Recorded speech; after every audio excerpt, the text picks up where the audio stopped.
All right, so let's get through MGF1106 final exam review. We got 43 questions that covers everything from chapter 2, chapter 3, to chapter 9 to 10, and then 11 and 12. So all three modules are on this cumulative review. So let's begin. Question number 1. And it all starts at the very beginning, and it all goes in order.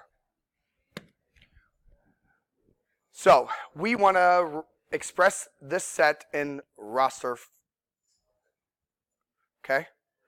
As a roster, that just means we list everybody out. What does that mean?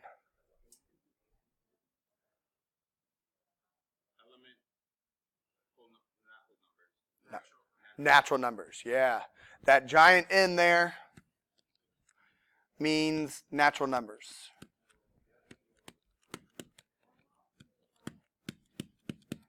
So, no decimals, no zero, and no negatives. 1, 2, 3, 4, 5, 6, 7, 8, so on and so forth. Okay? Now, what does this tell us?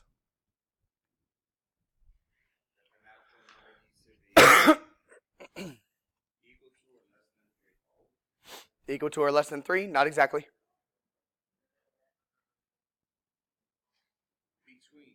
Between what? Between 3 and 8. And do we like 3 and 8? Yes. How do we know that? Yeah. We got equal to's.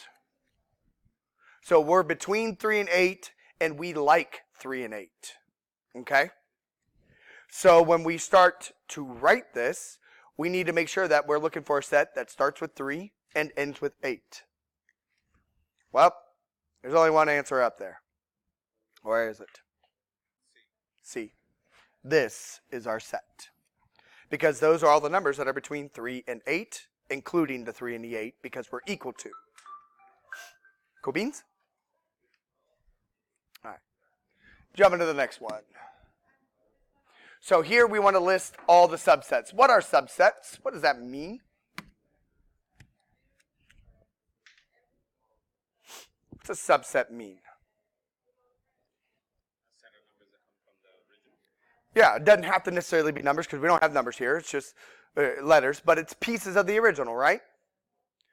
No more than the original, but we can be less than the original, and we can't add in anything extra. It's just pieces of the original. So you can start this by talking about 0 elements. Because if you remember in class, I told you that the empty set is a subset of every set. Having no elements is definitely being a part of the entire set. Okay, so that's one way to write your empty set. Also remember, you could also write the empty set like this. You saw that symbol in the previous one. Both of those mean empty set. Just don't combine them together. We could write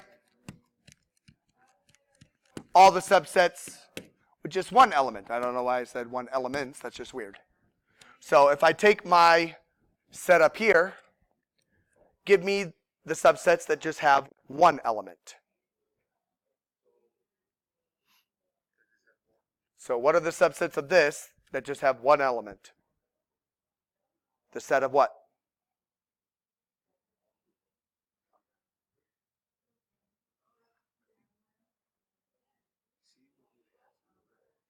I don't know, maybe.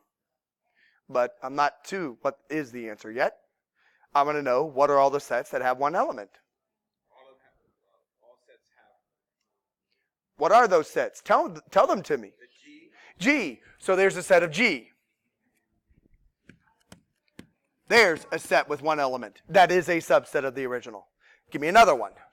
J. There we go. And T. Those are all the subsets that have one element. So far we have 4 of them. Okay? Yeah, and that includes the empty set. So we've got the 3 here, and the empty set, which is 4. All right. We could have 2 elements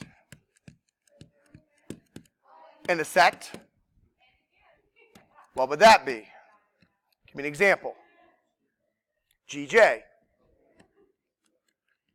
G, comma, J. But the other one, JT. And there should be one more. GT.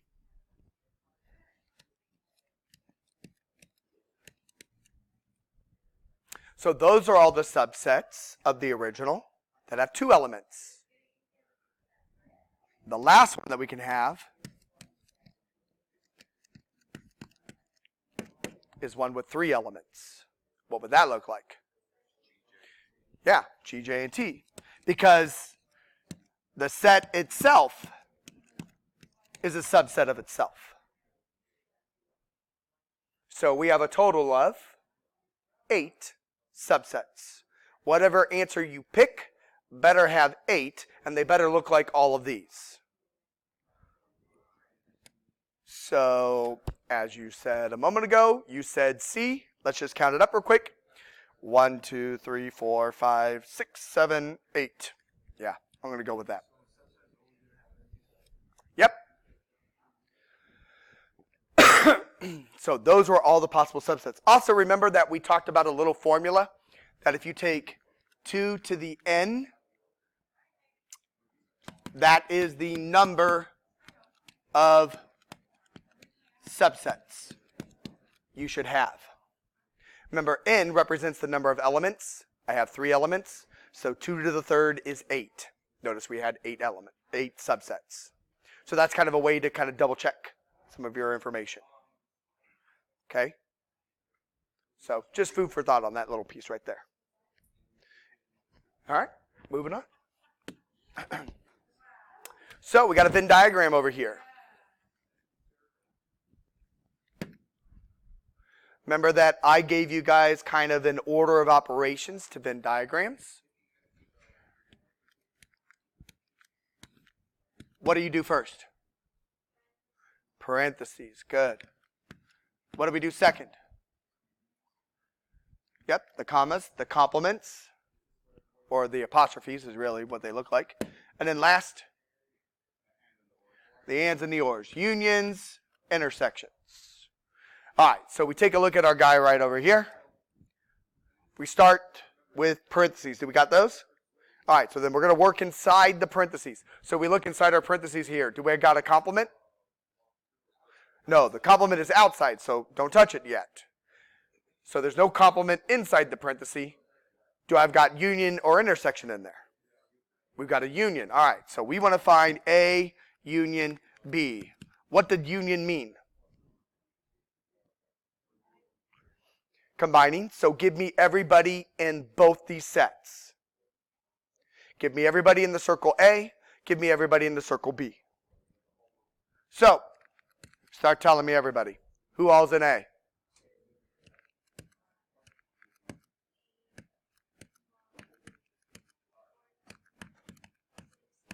So that's all of A. Now who's all in B? We add the 20 on because we already have the 14 and the 16 written down. So there's the union of A and B. Well, we finished up the parenthesis. Now we just work on the outside again. And we go back through the steps. Do I have a complement on the outside? All right, so complement means what?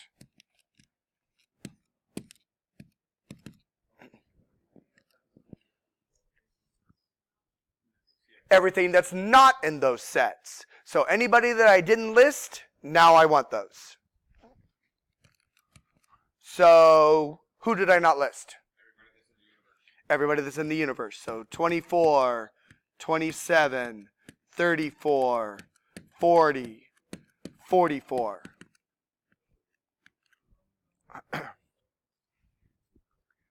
And then now the last thing we're due would take care of unions and intersections on the outside. What do I got on the outside?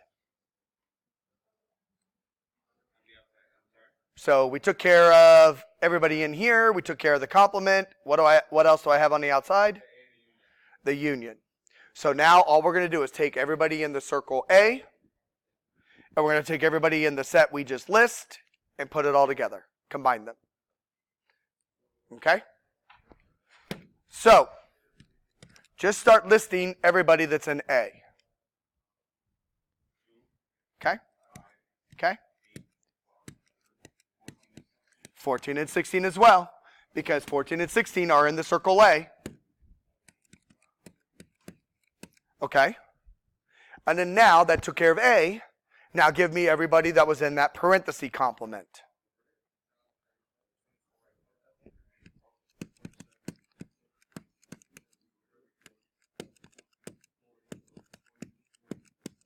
Okay. That's the answer. Pretty much every number but 20.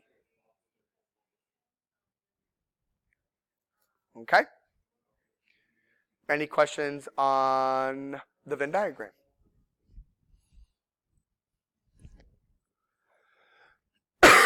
All right. This one, same problem. Just I took away the picture. So we need to put the Venn diagram back. How many circles are going to be in my Venn diagram? All right, so I'm going to start with my 3 circles. And then draw my universe around it. And I got a circle A, a circle B, a circle C. How do I start to draw my Venn diagrams? Start with the center out. Also remember these 3 dots right here means that there are numbers in here. You also have 4, 5, 6, and 7. They just didn't write them out. So we start from the center, working our way out. All right. So what do sets A, B, and C have in common? 1? They all have 2? No, they don't. Just 1. Okay? Then we look right here between A and B. Oh, and I mark off the 1s because we're not going to use those again. Now I look between A and B. What do they have in common? A and B? A and B? They have nothing in common. There are no numbers between A and B. What about B and C? Try again. 4. They have 4 in common. Gotta look. B and C both have 4. Okay? What about A and C? 2. And 3. 2, 3. Oh, we also took out 4 earlier. Okay? So now we just go by each one of these. Anybody left in A? 8. Anybody left in B? 6. Anybody left in C? What do I do with the 7? It goes in the universe because it's not in any of my circles now. It's hanging out in the universe. All we're going to do is the same thing that we just did a minute ago. We're going to run our order of operations with what they're giving us down here. Okay? So, order of operations, again, you start with parentheses. You work your way through the complement. Then we take care of unions and intersections. So, if we look at our statement up here, do I have parentheses? So you work within those. Is there a complement inside the parenthesis? No, it's outside, so leave it alone. Do I have union or intersection in the parenthesis? What do I got? Union. So we need to find A, union, B. So that means we come up here, we look at our little Venn diagram. I need all the numbers that are in A and B. Okay. I like that you're putting it in order. 6 and 8. Perfect. I like that you put those in order because we like our sets to be in order. So 1, 2, 3, 4, 6, 8. Those are all the numbers in the entire circle A and B. Yes, some of them are in C, but again, we just want to focus in on the circle A and the circle B. And it's okay if they have some stuff in common with C. All right, so now we're done with the parenthesis and we start working our way outside. So now is the time we touch the complement. So what did complement mean again? All right. So I need all the numbers we did not list. There's another one. And 5. Good. 7 and 5 are the numbers that we did not list. Now, we've taken care of the complement. Do I have any other unions or intersections? I got an intersection outside. All right, so we haven't talked about an intersection yet, but we will right now.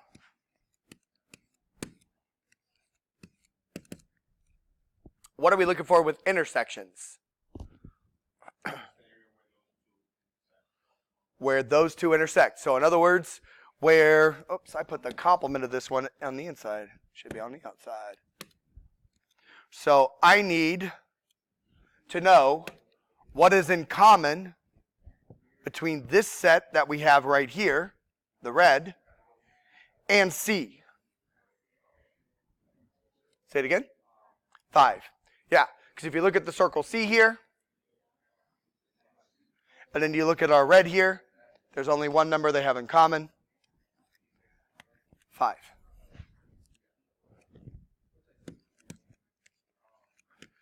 So, which answer would I select up here, A or B?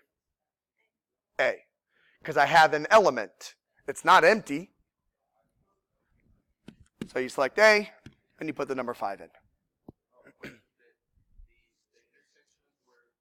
What they both have in common.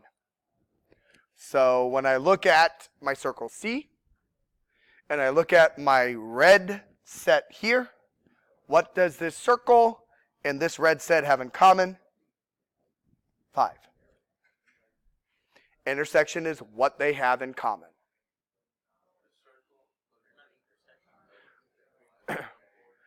You're thinking too literal about the intersection. Okay? I'm looking at my two sets. This set and this set. What do both of them share? What do they both have, Michael? Yeah. Do you see 5 here? Do you see a 5 up there? Then they share it. So that's the answer. Okay? Intersection means what they have in common. If they have it in common, then you write it down. All right. One more Venn diagram, and then you move into the truth table section. So this will end right here, chapter 2. And then we'll jump into chapter 3. So this is that big long one where we're going to make our Venn diagram. It'll have 3 circles, rock, jazz, and classical, just like before. This is not a new one to you. You just got to watch out for your numbers. This is a lot of adding and subtracting. That's all there is to this. So we got our 3 circles. And we got our universe. We got rock. We got jazz. We got classical.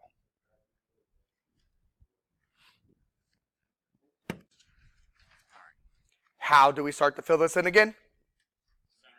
From the center out. Where do we start with this question? We always started at the end.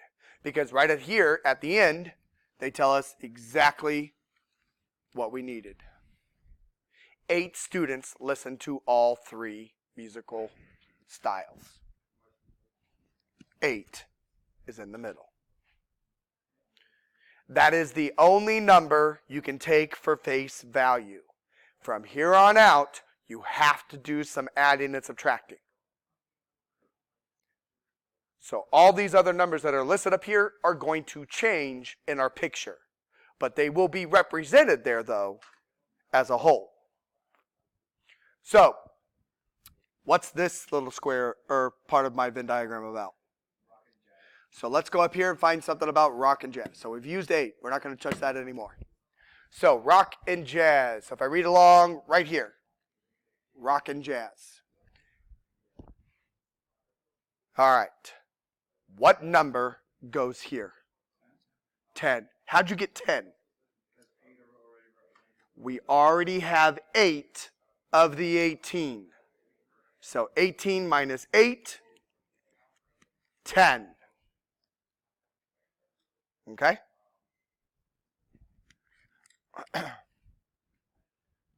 What are we talking about here?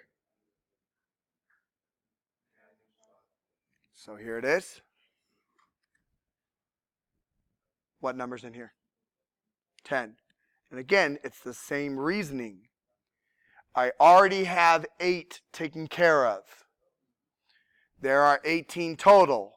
18 minus 8 gives me the 10 that goes there. 18's done. And then that only leaves us with this guy to represent our last piece that's right here. So what number goes into the rock and classical? 6. How'd you get 6?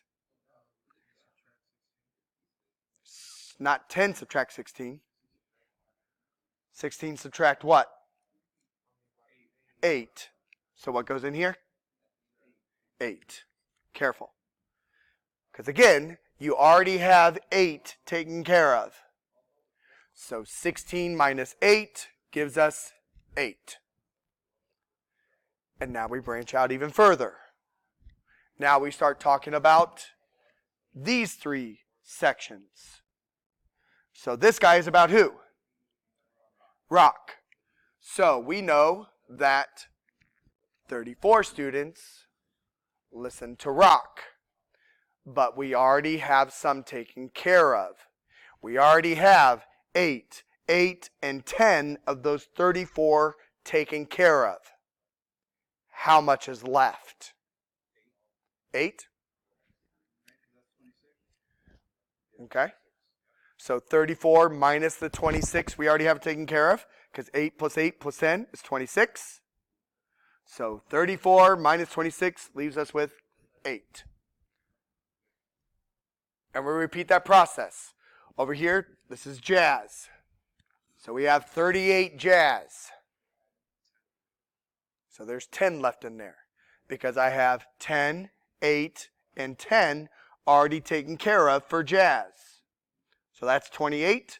So 38 minus 28, 10. And then last but not least, the classical. Again, I already have 8, 8, and 10, which is 26, but there's 36 total, so there's 10 left in here. Any questions so far? You're not done yet. We have one more.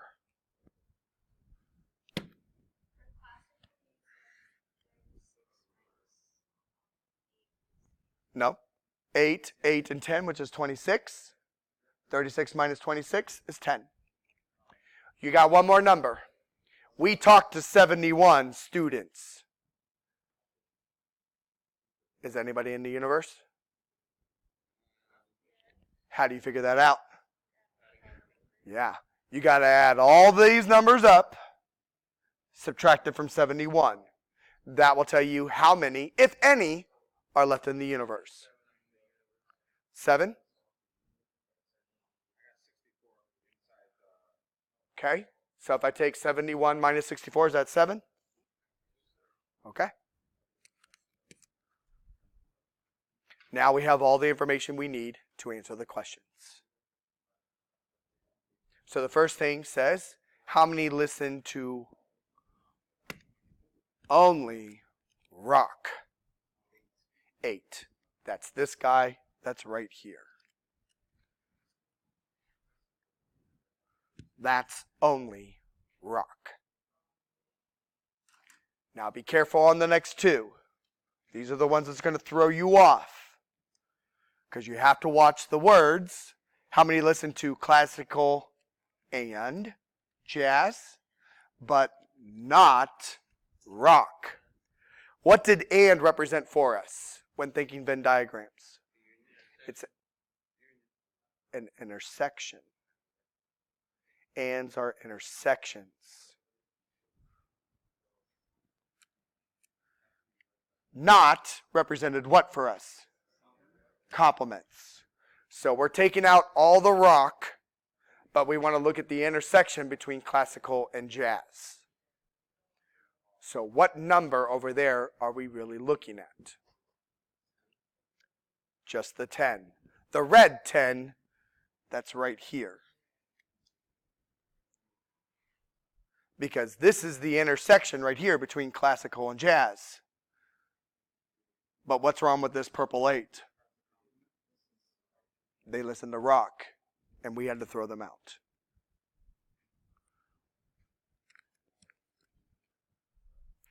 Good so far? Okay. Similar question, worded differently, so be careful. So we want to know how many listen to classical or jazz, but not rock. Who is or? That's the union. And not is still the complement. So which numbers are we looking at now? 10, 10, and 10. We're looking at all three of these guys. 10, 10, and 10. Because or means union, right? But we're taking out all the rock. So there's the union. So 10 plus 10 plus 10, 30.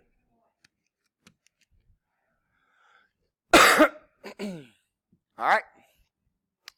Next problem says, listened to music in exactly one. Careful of that. One of the musical styles. How'd you get 28? That's right. We're looking at these guys right here. Those are the ones that only listen to one style. These people only listen to rock. These people only listen to jazz. These people only listen to classical. So 28 is perfect. Now, the next one says exactly 2. So what is that? Just the intersections where there are only 2. Correct. So how much is that? 28 as well. Because you're looking at these numbers right here. Because this number and this number and this number is only where they listen to 2 forms. This 8 is rock and classical. This 10 is rock and jazz. This 10 is jazz and classical. Perfect. And then last but not least, how many listen to none of them? That's the universe, and that's your 7. That dude right there. Okay? Very important that you're careful on your Venn diagram because it's going to drive all the rest of your answers. Nice work. Moving on. So, now, they're telling us what P and Q are. P is I eat bananas. Q is this is an octopus. They want us to turn this sentence right here, I eat bananas or this is an octopus, into symbols. So let's just start marking up our picture like what we do in class. I eat bananas. Who's that? P. Or, what's that look like? The V. Yeah, we're out of Venn diagram, so it's not the U, but it's the V. This is an octopus. So right there is the answer. P, V, Q. Make sure that you use the V that is provided to you by the program and do not put in a capital V. Use the V that is provided by the My Math Lab. Otherwise it will count it wrong. Okay? Well, there's that guy. Moving on. So now we want to do a truth table and all sorts of things with this. But first, we're going to take this piece by piece. We need to take this sentence and put it into symbols. Okay, but this time they didn't tell us who is P and Q. So you get to make that up. So right here it says you did not hang out the clothes. So that not's important to us. So what is that? negate P. Or a B, you left the room a mess. Q. So right away we can come down here and look at A, B, C, D, and we can narrow down to 2, maybe 3 answers. Who is definitely at least going to be thrown out? A and B? Okay. How did you know those were gone? They got ands down at the bottom. All right. So now these two are close. The only difference between these two is what it says P is. Which one is the actual P statement? It is not D. It is not D. Because if you did this one, that's not really P. The not represents the negation of P. Okay? No, I want to know what the original P statement is. Before it was negated, it would be what? You hung out the clothes. The real answer to this is that. The real P statement is before it's negated. This is a negated P statement. So if it wasn't a negated one, then yeah, you just find the one that matched it. Okay? Does that make sense? Yeah, be careful on that one. All right, the same thing could happen with a Q over there. If they negate the Q, make sure that you choose the sentence that has the unnegated Q. So the direction of asking for the non-negated. Yes. Non-negated statements. Okay? Ma'am? I don't know. I didn't hand them out. Might have to go see Miss Deanna or Adam. Yeah. All right. So now we're going to take that statement we got there and we're going to run the truth table for it real quick. We're going to find the end results. So what does a negation do to our truth values? Reverses them. Gives me the opposite.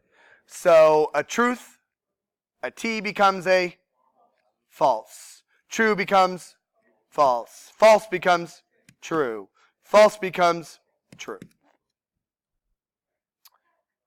All right. So negations of statements means opposite truth value. What does or mean in a truth statement? Only false if both are false.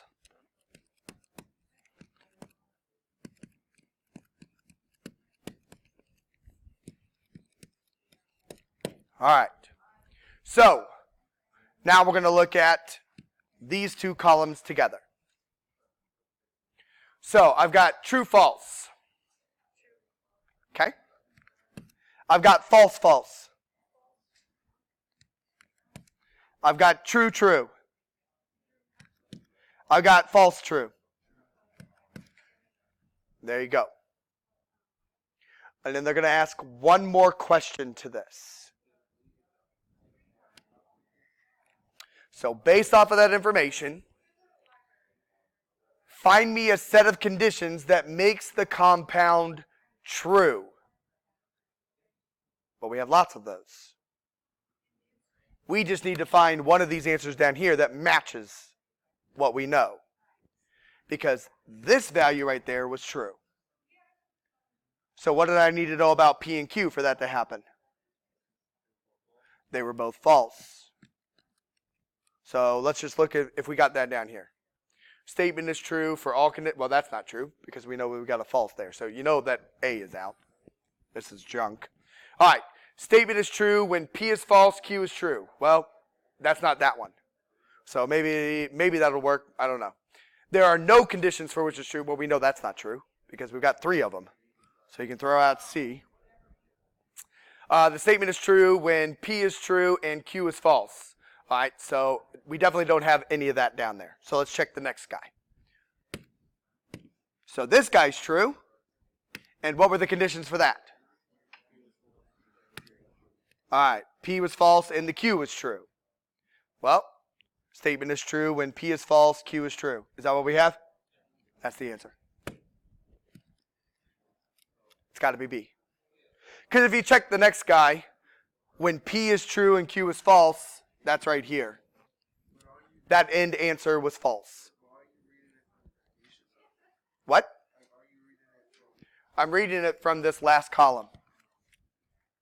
Those are the end results.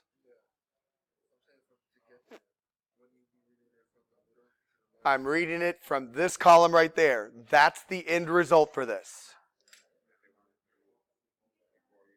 Don't look at this column. We had to use this column to get here. This is the end result.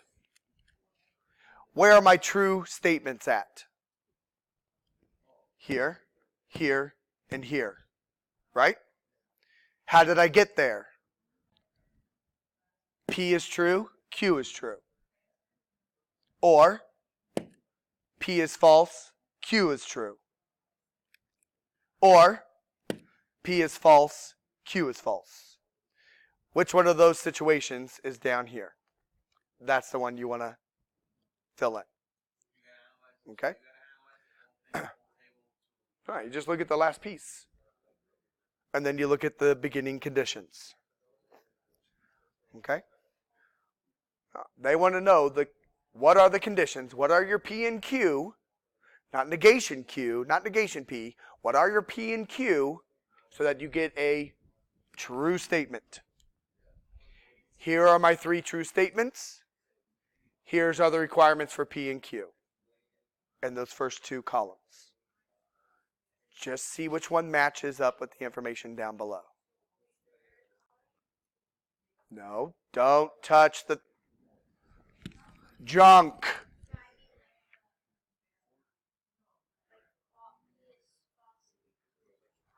Oh, P is false, Q is true? Yes, because that is down here, right? See, look, we're true when P is false, Q is true. False, true. Oh, yep, worked. Okay? Everyone good? All right. Truth table again. All right, so I'm going to add on to this one because I think it's important for us to have the negations. They should have had those up there, but I'm going to go ahead and add on to this. Did you go ask them for one? What did they say? Okay. We'll go see if it's done now. So, really all you got to do is fill in these columns. And this is going to be the important one for the last question. But I'm going to add in 2 other columns for the negations because I think they're important to have so that we don't have to have a lot of things stuck in our mind as we work through it. Okay? So, we definitely need the negation of P. So, what is the negation of the P column? False, false, true, true. Because all it does is switches all the truth values. False, false, true, true. Okay? We also need the negation of Q.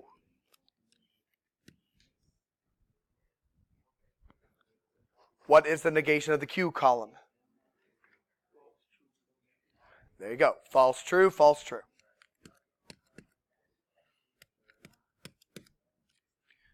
Because when we were in class, I did give you an order of operations for this. If you don't remember those order of operations, let's put them up here. Order of operations. Start with parentheses. Then do negations.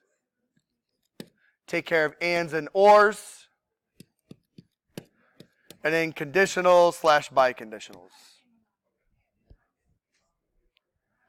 So when you were looking at this, you started with your parentheses, and inside my parentheses, I really needed these 2 guys first.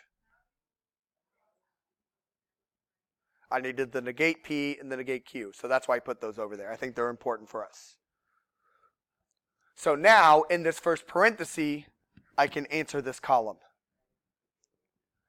So do I have an and or an or? And. All right, so what does an and mean for us? Only true when both are true.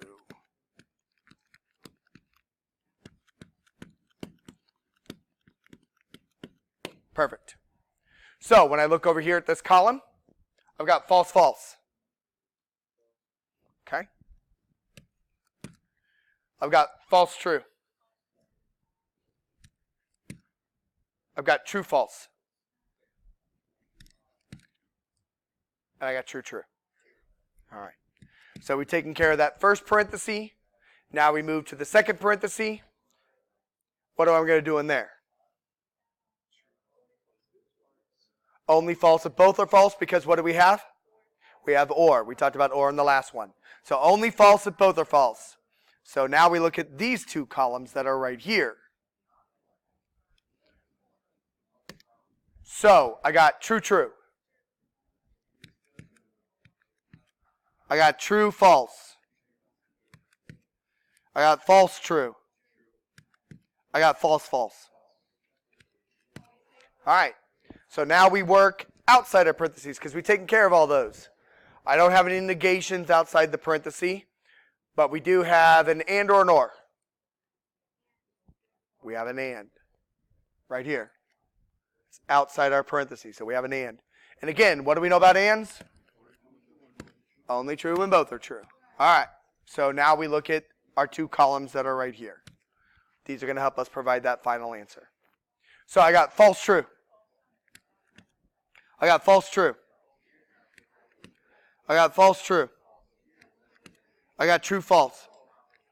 All right. So there's the table filled in. Now you got a follow-up question. Is it a tautology, self-contradiction, or neither? How'd you know it was a self-contradiction? It's all false. That's right. So you look at this last column right here. If it's all false, it's a self-contradiction. What if it was all true? Tautology. What if it's neither of those? Then it's neither. Yeah. If this is mixed, true and falses, you're neither. Cool? All right. So, this one. Determine whether the two statements are equivalent. What does it take to be equivalent? Okay. Well, that would be great if it was an equation, but these aren't equations. These are statements. Yeah. To have the same truth value for every case. Okay? So whatever happens when P is true and Q is true, both of these guys have to have the same truth value. Whatever happens when P is true and Q is false, both of these better have the same truth value. If one of them is different, not equivalent. So we need to run a truth table for this and this one. All right. So again, we go back to those order of operations that I talked about a moment ago. Take care of parentheses. Take care of negations. Take care of ands and ors. Take care of conditionals, biconditionals. All right. So looking at our first statement, we'll do it all in purple. What do we need to know first? Negation of P. And yes, we do need the negation of Q. So I'm just going to go ahead and split that first box in half. So what's the negation of P column going to be? False, false, true, true. What's the negation of the Q column going to be? All right, false, true, false, true. And then now we can go and take care of the conditional. So, negate P, arrow, negate Q. What do you remember about the conditional? And this is the one that you have to be extremely careful on. The conditional means what? It is an if-then. But what does it mean in terms of a truth table? It's nope. second one is false, then it's false. No. Antecedent consequent. TF equals F. Double check me on that one. But I believe it's if the antecedent is false and the consequent is true, it's a false statement. TF. Okay. All right, well, let's go with that. So, it is only false when? So the antecedent is first, consequent is next. Okay, so antecedent is true, Consequent is false. and the consequent is false. All right. Yeah, that's right. So, who is the antecedent in this? The negate P. That's your antecedent. Then that means the negate Q is the consequent. And you need to look at it from the antecedent to the consequent, not backwards. When the antecedent is true and the consequent is false. So, I've got false to false. I've got false to true. I've got true to false. There's your false. And I've got true to true. So this is what we're going to compare with the other statement. As long as the other statement matches it true, true, false, true, then they're equivalent. If it does not match that, they're not equivalent. The moment it messes up, we're done. So, we don't have to worry about the negation of Q because we already got that. We already got P, so we can just run this guy. Negation Q, arrow, P. Who is the antecedent? All right. So Q, the negation, is the antecedent, and P is the... So we're going to look at it from this column to this column. So it goes false to true. So far, are we good? Yep, because they match. We go from true to true. Are we still good? Okay. Now we're going to go from false to false. Are we good? No, doesn't match. The first one was a false. This one was a true. So they are not equivalent. But just to finish the table out, we're going to go from true to false. There's your false answer. So, because these, the last two, mess it up, they are not equivalent.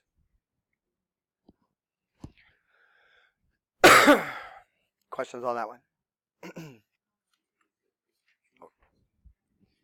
All right. Converse, inverse, contrapositives. But before we get that, we got to make sure that we understand the original statement we have. Okay? So up here, I see an if. That means somewhere we should have a, oh look, a then. What is if then as a symbol? It's the arrow. It's the conditional. So over here it says there must be an early worm. That's P. Over here, the birds flock together. All right.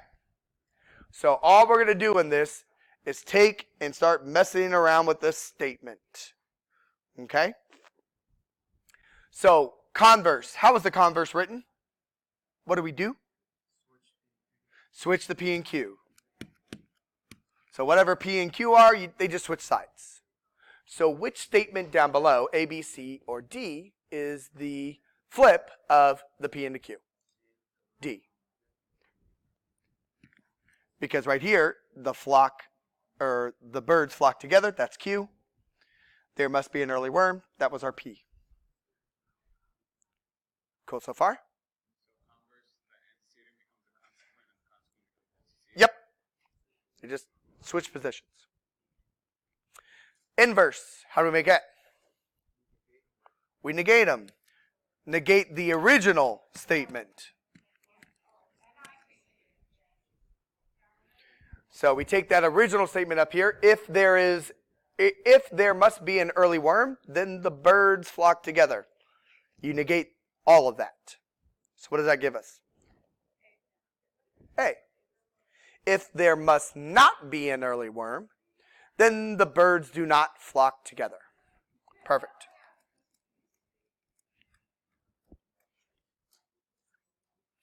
Last but not least, contrapositive. What does that mean? Flip it and negate it.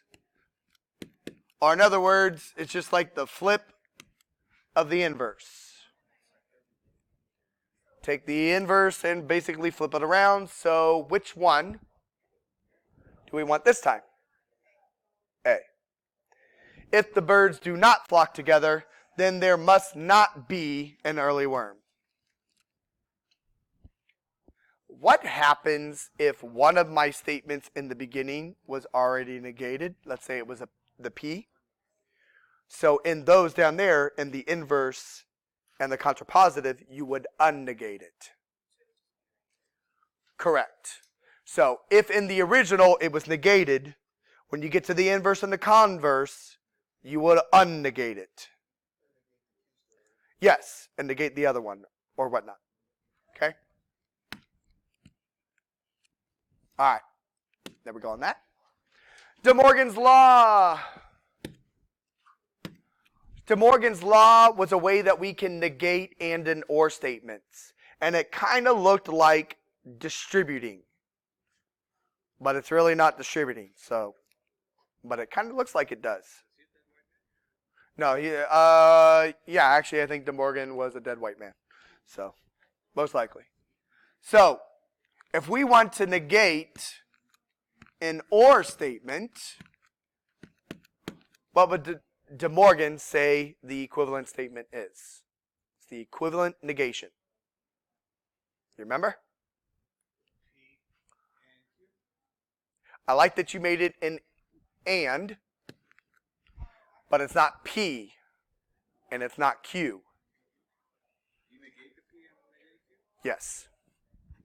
Like I said, it's like distributing, because it looks like we took the negation to both statements, but you got to change the sign. It no longer stays as an or, it becomes an and statement. De Morgan only worried about ors and ands. Okay? Yeah, parenthesis goes away. De Morgan also talked about if it was an and. What happens there? Switch it to an or and negate all the statements. Negate P or negate Q. Like I said, it's like distributing. It's not real distributing. You're not multiplying by negations. That's just weird. These are statements. But it kind of looks like it does. Okay? So down here, it says, is it not the case that? What did I tell you that really meant? What? It's a negation with what after the sign? A parenthesis. Remember when I told you in class that if it says, is it not the case that? Or is it not true that? What that's saying is negation parenthesis. So it says, there's an ice storm. Who's that? P. Or, so that was like a V. The streets are safe. Q. So that's the original statement. They want you to apply De Morgan's Law and give me the new guy. So apply De Morgan's Law to that statement and tell me the new one. There you go. There is not an ice storm because we negate the P. The or becomes an and And then we negate the Q down there. The streets are not safe. So which answer was that? Which one? B. Well, and that's why we applied to Morgan's law. Oops. Go back to where you were. Okay? Any questions so far? All right. We're almost out of Module 1. There's one more after this guy. And then we'll be out of Module 1, which is Chapters 2 and Chapter 3. All right, so we want to know, is this valid or not? So the first thing is, let's turn this into symbols. Down here, it tells you some great information. It says P is going to be, last week you watched my dog. Or last week you watched my dog on Monday. Didn't read the whole thing. And Q is going to be, last week I paid you. All right? So right here it says, you watched my dog on Monday. P. Or, so it's like the V, I paid you. Q. Perfect. So there's your top piece. P, V, Q. Last week I paid you. Q.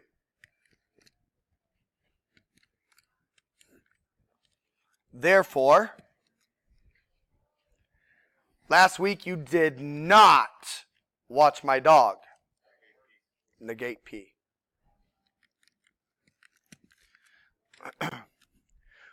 So that's what it looks like as symbols. Now in class I said you can do one of two things. You can go and look at the valid, invalid chart. Okay, that I will have on display for you. I don't know if other professors will, but I will. Or you could run a truth table on this. Okay? And in order to be valid, if I ran the truth table, what has to happen? They all have to be true in the end. It has to be a tautology to be valid. Okay? So, I'm going to pause this. So, you look at the chart. Easy to look at the chart, and we find out that it is invalid. Because the chart says that it is the misuse of disjunctive reasoning. Okay, but again, you could run a whole truth table on this according to the argument that we're about to write. Because the last thing you're going to have to do is turn this statement that we have right here, these statements, into symbolic notation. How do we do that? Well, I already started you off. You start with a bracket, then what? Parenthesis. And what do I get put in this parenthesis? PVQ. Then what comes after the parenthesis? And. Good job.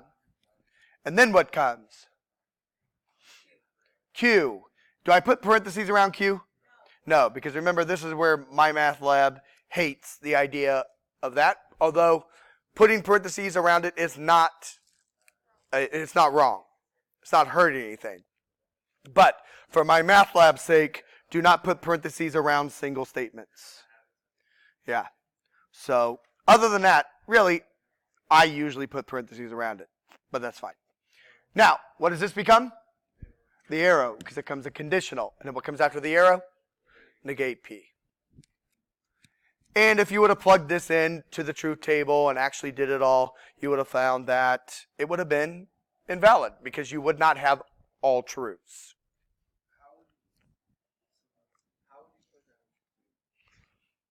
How would you put it in a truth table? The same way you've been doing all the other ones. True, true, false, false, true, false, true, false, and you run the order of operations that I gave you earlier.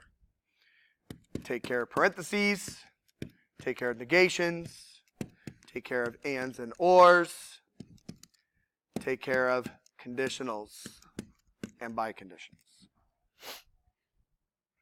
And you just start going through that. So you'll start working inside your parentheses, which brackets are just like a giant parenthesis. But inside there, you have another parenthesis, so you actually start within here first, and then you start working your way out from there. Okay? It's a long truth table. Yeah. Because you'll have, let's see here, one column. This will be your second column. You'll need the third column, and then you'll have a fourth column. Yeah, for everything. So yeah. About 4 columns plus these 2 that were right there, so 6 columns total. All right, last one. Euler diagrams, although it's not Euler, his name is Euler, but I like to call him Euler. Okay. So, this is the one where you make those circles. So, the first one is, all silverware are dishwasher safe. What does that look like with circles according to all statements? A big circle and a little circle inside it, right? We just got to remember who is who. All right. So we got a big circle with a little circle inside it because all means that you have everybody within that bigger one. So who's the little one? That's your silverware. And the big circle is dishwasher. All the silverware can live inside the dishwasher. Now, we take this second statement and we make it interact with our first picture. And you need to draw all possible pictures that could exist. So you got to think a little bit on some of these. Although I've made it so that it's not that crazy to be able to draw these. So it says, no candles are dishwasher safe. Outside a dishwasher, because when we talk about no, that means these are 2 circles that are separate from each other. They don't touch each other. They don't like each other. So the 2 circles we're talking about are candles and dishwashers, right? So I have another circle outside here. That's now candles. Is there any other way I can draw the candle circle? No, because the candle circle cannot touch the dishwasher or be inside the dishwasher. So this is our situation. All you have to do now is determine whether the conclusion works in every picture. Well, we only have one picture.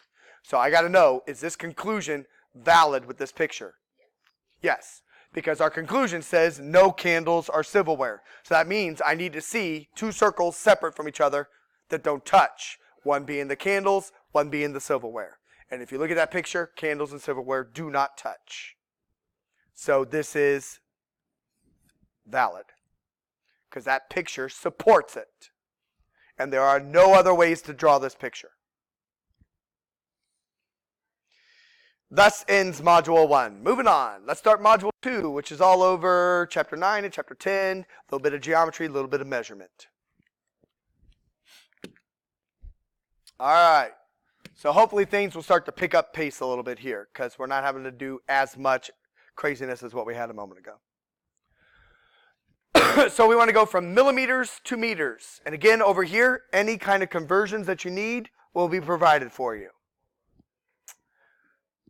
So, we're going from this guy here to that guy there. So what direction am I moving? To the left. We're going from here to here to here. So how many times did we move? 3. And since we moved to the left, what do? Divide by what? 10. So you can take this number right here and divide it by 10 3 times, get your answer. Or, if you're moving to the left 3, that's the same thing as moving the decimal to the left 3. Because that's all dividing by 10 does. It just picks up your decimal and it moves it. So, if I come up here,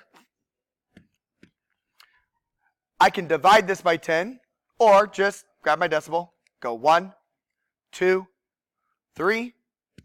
There's where it should be. So what goes in these blank hoops? Zeros. So the final answer is 0.000015.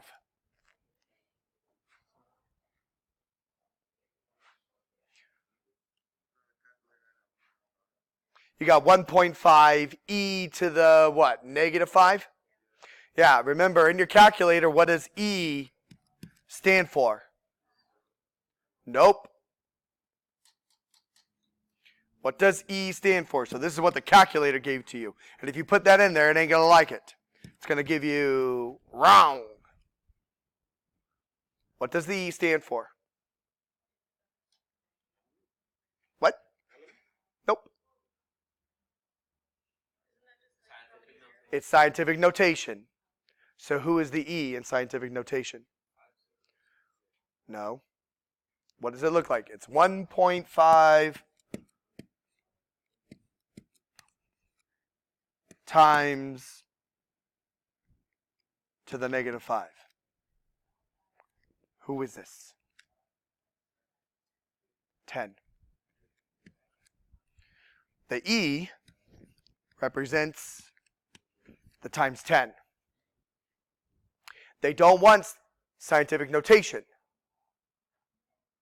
You have to put it as a decimal. Okay?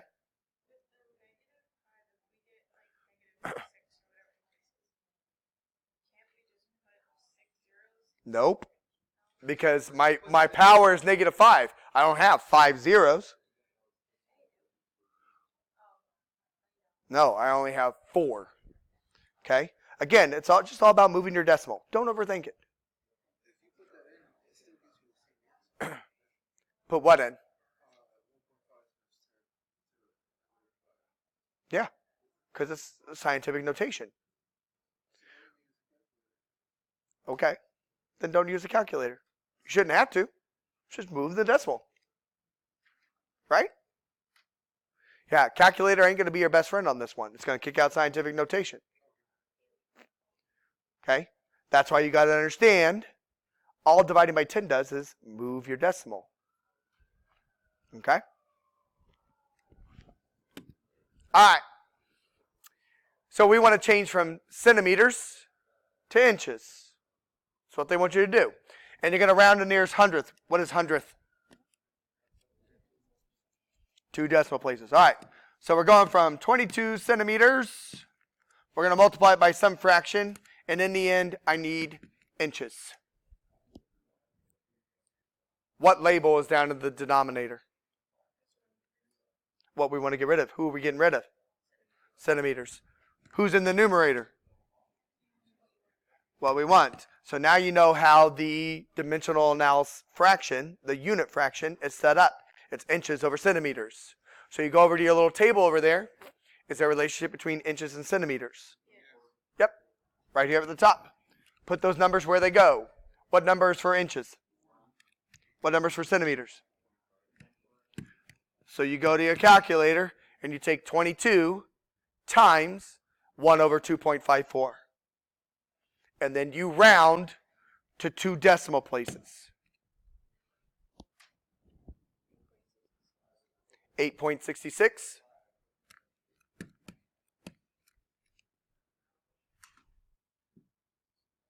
Okay? Everyone good? So there's your answer.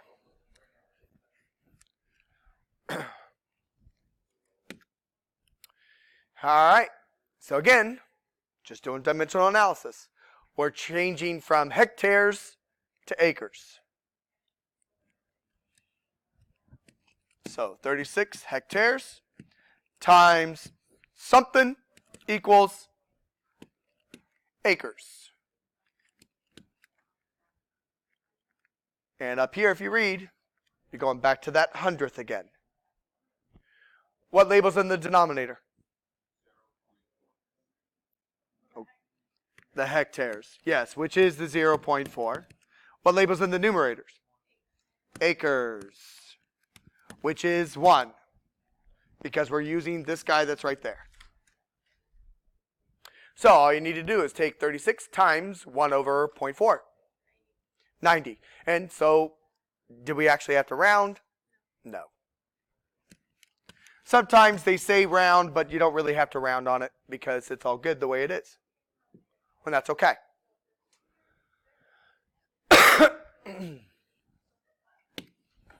All right. So again, we're just converting.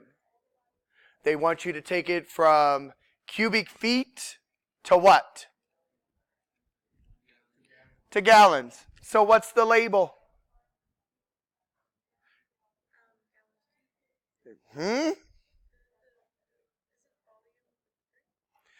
Yeah, but gallons is volume.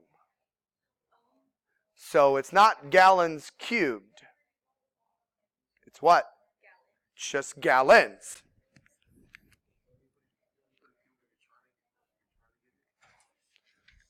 When do we use cube? For volume. But gallons is volume. It's liquid. Okay? Can't cube liquid. All right? So, you now know what the answer is. And plus, it tells you right here what the label is. That doesn't say gallons cubed. It doesn't say gallons squared. It says, tell me the number of gallons.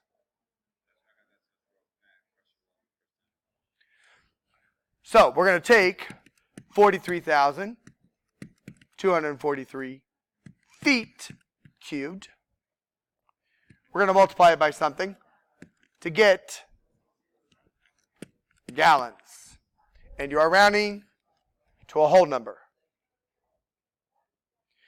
So, what label goes in the denominator? Cubic. Cubic what? Feet. There we go.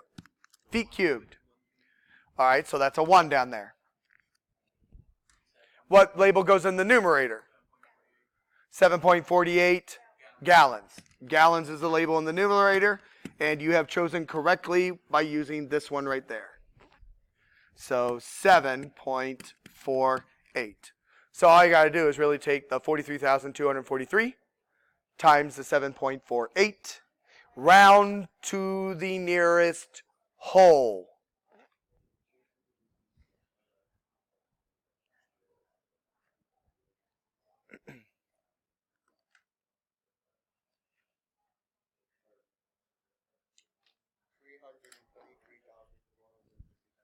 $323,000 what?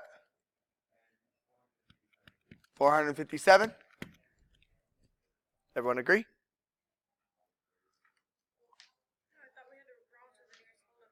Yeah. That would be no decimals.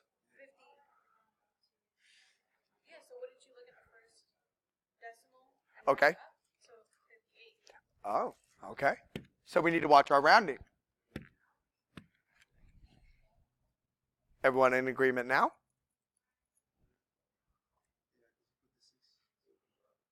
Because you look at that first decimal, if it's 5 and above, take her up. 4 and below, we'll leave it alone. All right, so watch that rounding. All right, so I believe, nope, there's one more after this. After this question, you'll be out of chapter 9, and we'll jump into the geometry, chapter 10. So, we want to convert, given the Celsius temperature, to its equivalent Fahrenheit temperature. So which equation, the one that C equals or the one that's F equals, will we use? F equals. Because you know the Celsius, we want the Fahrenheit. That's this guy. You know the Celsius, you want the Fahrenheit. So all this is a plug and chug. So F is equal to 9 over 5 times 8 C's plus 32 Z's. And you're going to round to the nearest tenth. What is tenth? 1 decimal. Yeah, hundredth is 2 decimals.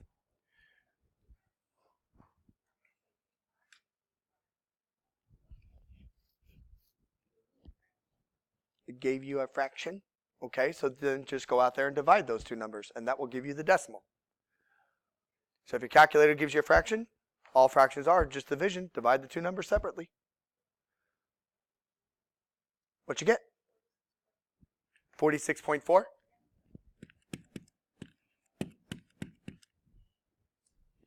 Everyone concur? Okay. Last one, just a kind of a weight question. So if I gave you a horse, what would you measure the horse in? Milligrams, grams, kilograms, or ton? Yeah, kilograms, right? Because remember in class we talked about this. I said when it comes to milligrams, think of milligrams like the weight of a pill. I don't want to measure a horse and a bunch of pills. That's weird. Okay? Grams, think about like a tablespoon of sugar. Tablespoons would be measured in grams. So much heavier than a pill. Kilograms, think about it like pounds. Horses are weighed in pounds. That makes a little bit more sense. Ton, well, tons are huge. It's like cargo. So definitely not weighing horses as cargo. Okay, so kilograms is the idea. And now we jump into chapter 10. So geometry.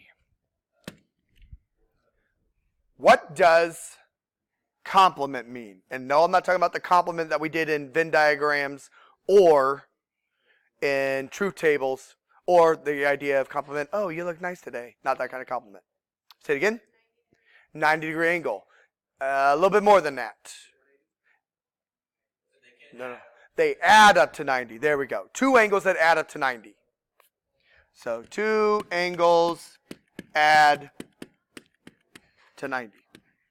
So, what angle plus 49 will give you 90? 41? Okay. So 41 degrees is the complement of 49. Because those two angles added together give you 90. What's supplement then? Two angles add up to 180 degrees. That's right.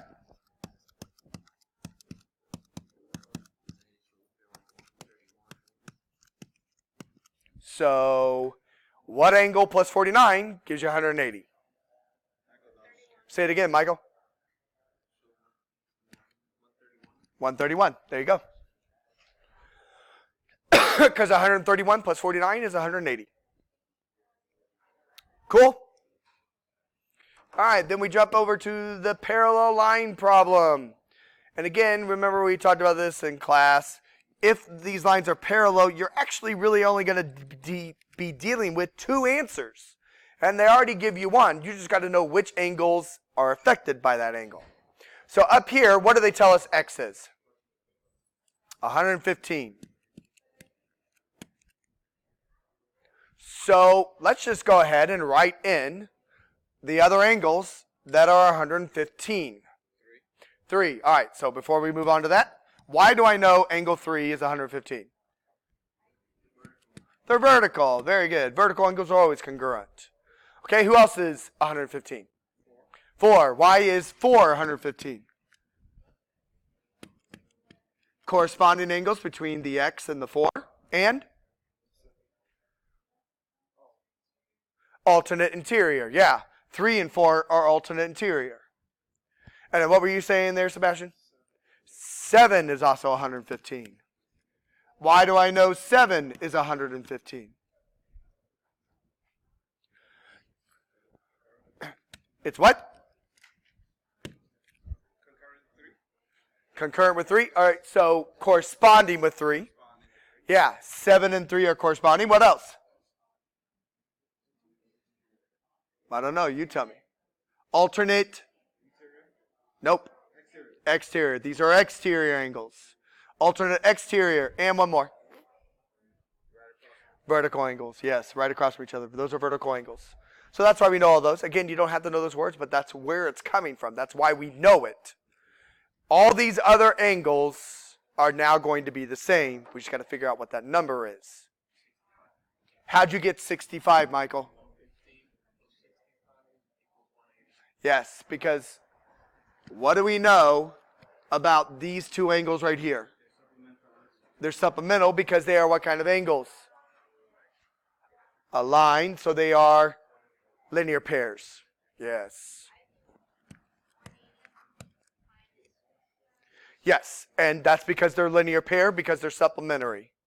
Absolutely. So all these other angles have to be 65. And again, we could talk about all those same reasonings that we had a moment ago. Okay? You got vertical angles going on. You got alternate exterior, alternate interiors. You got corresponding. You could talk about linear pairs for the whole thing. All that. All right. Moving on. Pythagorean theorem. What's the Pythagorean theorem? A squared plus b squared equals c squared.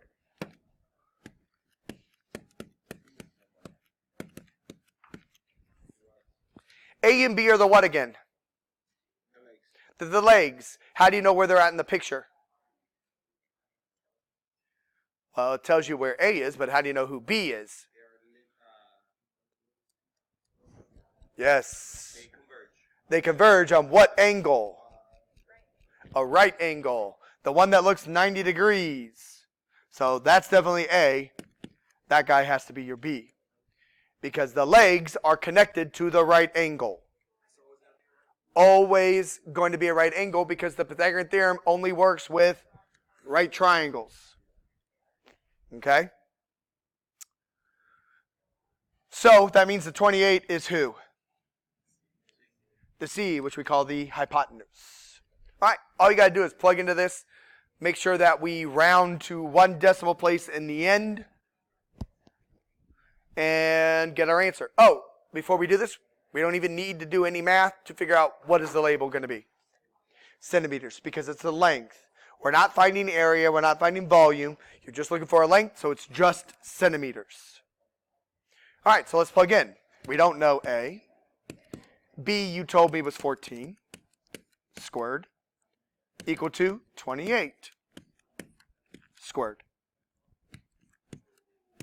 What is 14 squared? 196. What's 28 squared?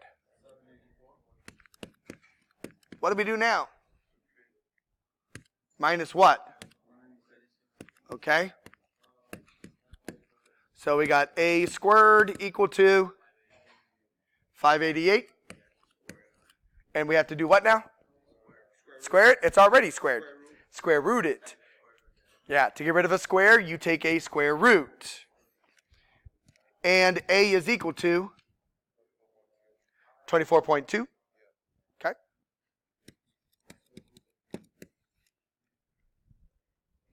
Does that make sense? Hit your square root button on your calculator. Type in the 588. Hit enter. All right. Similar triangles. This is all about those two triangles. You got a big one, you got a small one. If you can't see them in the picture or it's tough to look at them in the picture, what can we do to this? Separate them. So, again, we're finding height. So we can figure out what the label is even without the math. What's it going to be in this? How'd you know it was feet? Yeah, feet throughout the whole problem. So the height is going to be in feet. All right. So looking at your triangles, if you can't see them, here's the big guy. Here's the small guy.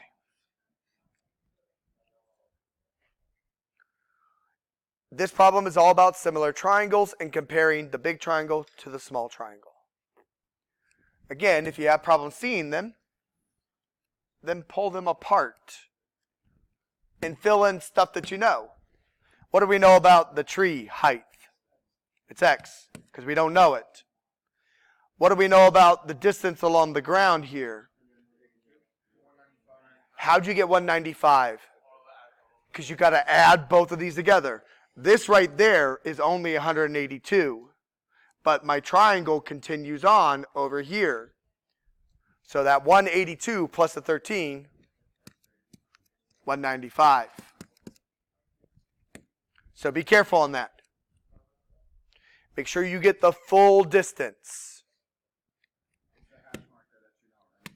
Yeah, the hash mark means that, hey, it stopped. Also up here it says a person is standing 182 feet from the tree. So from the tree, you are just 182 feet.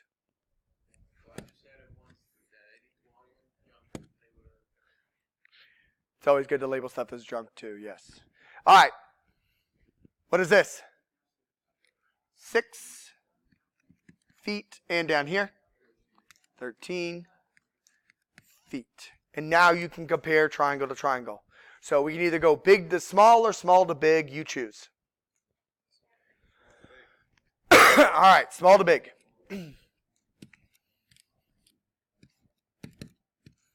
Give me a piece on the small. 13. Who matches it on the big? No. The 195. 13 matches the 195. Give me something on the small. Who's a match on the big? There you go. Now how do you solve this? Cross multiply.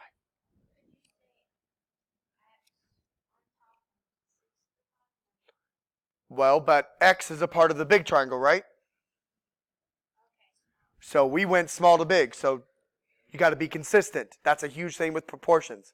You got to be consistent. If you go from small to big, every fraction needs to be from small to big. If you go from big to small, then every fraction needs to be big to small. So we cross multiply. What's 13 times X?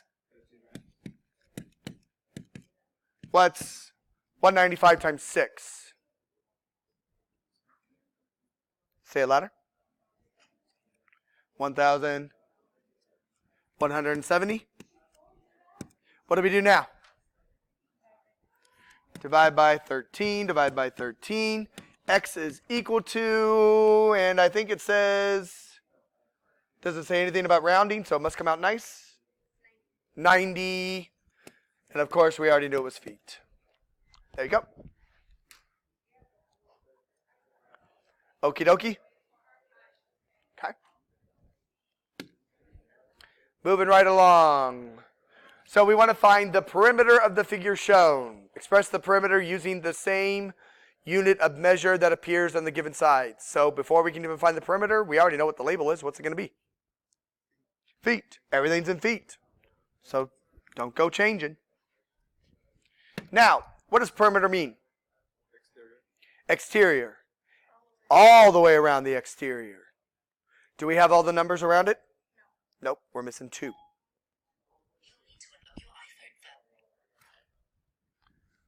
So we're missing that side right there.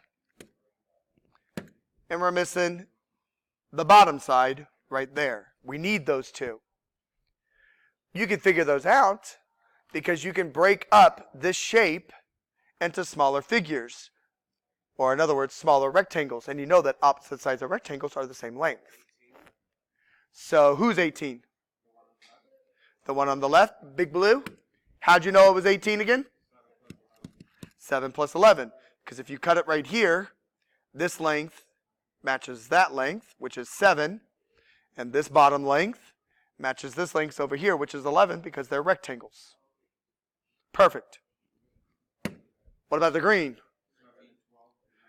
So 19 feet. Because again, if I cut it right there, this bottom length matches the top length of 7, because it's a rectangle. This bottom length right here matches the top length of 12, because it's a rectangle. So now we can find the perimeter. All we got to do, take a hike all the way around it and add it all up. 74. Because we take 18 plus 7 plus 7 plus 12 plus 11 plus 19.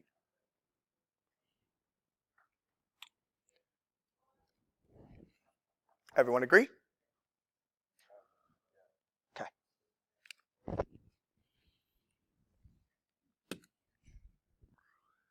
All right. They want us to find the area. What is the figure that we have? So that means I need you to know the area formula for a triangle. It's not base times height. Half base times height. Yeah. Half base times height. Okay? Before we even run this, we can figure out the label. What is the label going to be? Yards squared. Good, because area is labels squared. So yards squared. Yards. All right, so now we can plug in. Who's the base over there? 9.6 is the base. Absolutely. Who's the height? The 1.1. How did you know those were the base and the height? Because of that angle. What is that angle? The right angle. Remember, in your figures, the bases and the heights are attached to the right angle. If the numbers are not attached to a right angle, then they are junk. So all we have to do is plug in. 1/2 times 1.1 times 9.6. Directions say keep it exact. Is it a what? Oh, 9.6 times 1. Well, it doesn't really matter because what's 2 times 3, 3 times 2, they're both the same number. So what did we get? 5.28.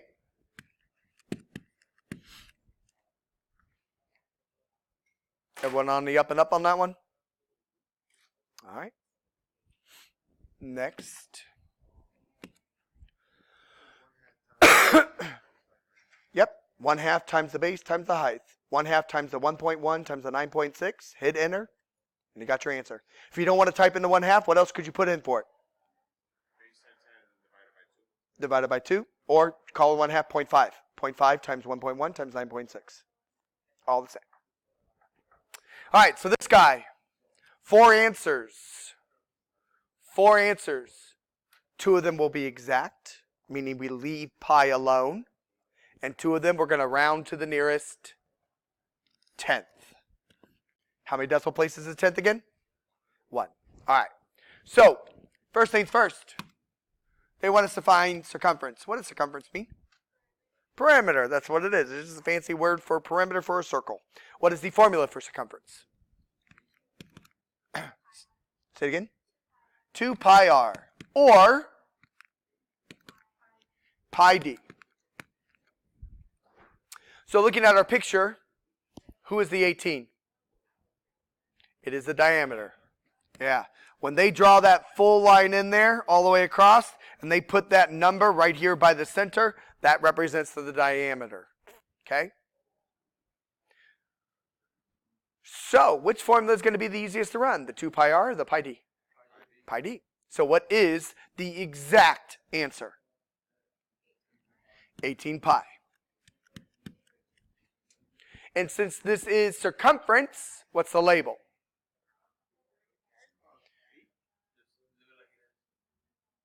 So it's yards, yeah. No feet, yards. Look at your label right over there. So yards, good. So what will the label for part B be? Yards, again, because all we're going to do is take the answer that we had in part A and plug it into the calculator. You're going to go to your calculator, you're going to hit 18, then you're going to put in the pi, and then you're going to hit enter. And you're going to round to the nearest 10th. 56.5? Okay. Any questions on circumference?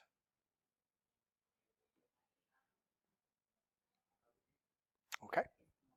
The next one says, find area. What's the area formula for a circle? Pi radius squared. Pi r squared. Do we know the radius?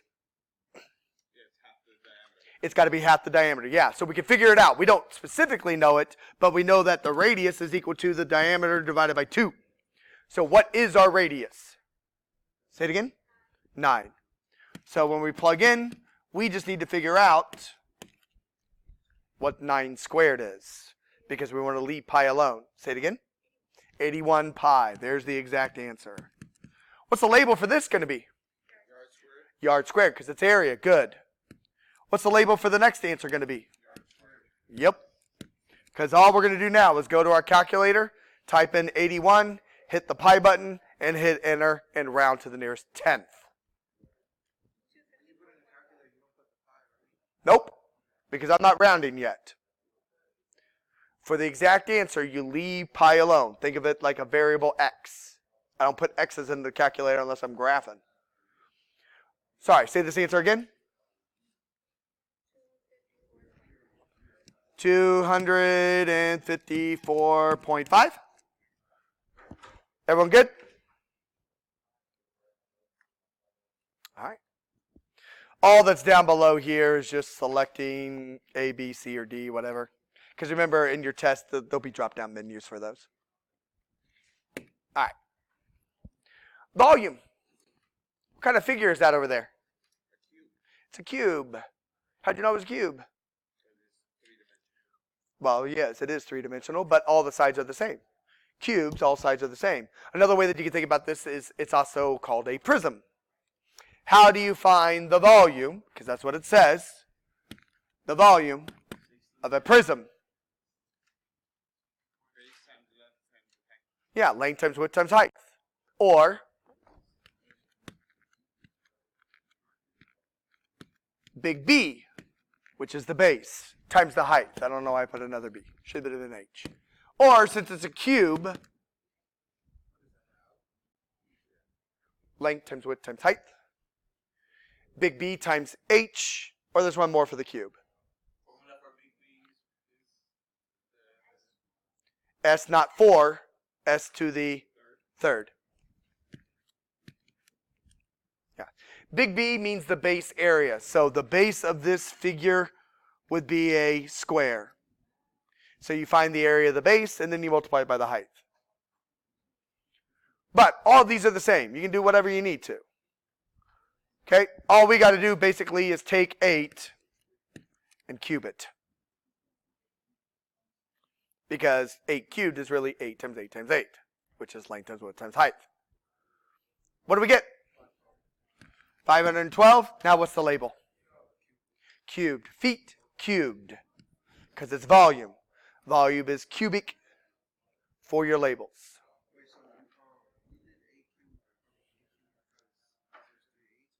Because it's a cube. That's a formula for volume. For a cube. Only works if it's a cube. If it's not a cube, then just stick with length times width times height. Big B times height, which represents the base area. So big B will be 64. Big B would be 64, because 8 times 8 is 64. Because that's the base shape. And then you take 64 times 8, still gives you 512. All right. A lot like the circle problem, except this time it's a cylinder. How do you find the volume for a cylinder? Pretty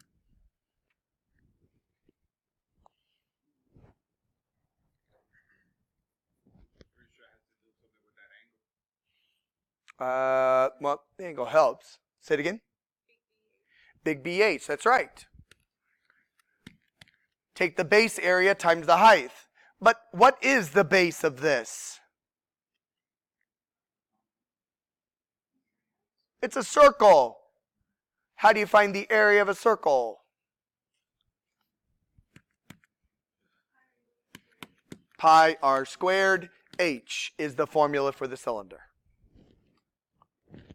So you have a cylinder, it will always be pi r squared h. Okay? So all we got to do is plug in. And again, we're going to have an exact answer, and then our second answer will be rounded to the nearest whole. Are you okay? So I'm just following you from Big B represents the base area. Well, what's the base of my figure? Yep. Oops. Yeah. This right here represents big B. Because the base is a circle. How do you find the area of a circle? Pi r squared. So again, all we got to do is just plug in. So V equals pi, what is your R? 5. So we're going to square the 5. What is your H? 10. So you square the 5, you multiply it by 10, leave the pi alone, and that gives you the first answer. So what is that? 250 pi. Good. Label. Inches cubed, because volume is cubed. Okay? Now all you do is just go to your calculator, plug 250 pi in, hit enter, round it to the nearest whole number. 785? What's the label? Yep, doesn't change.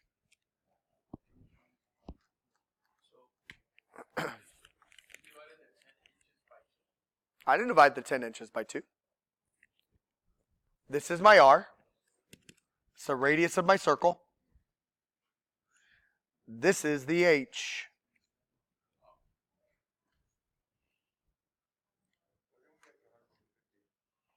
What's 5 squared? What's 5 squared? 25. 25 times 10? 250. Okay? We just did the multiplying.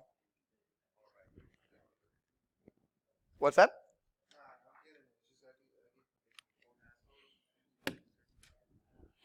All right. We are now in Module 3. So really, that formula is really right underneath there. Yeah. I took my formula here and I plugged into it. I mean, the pi r squared height is really base height. Yeah, big B height.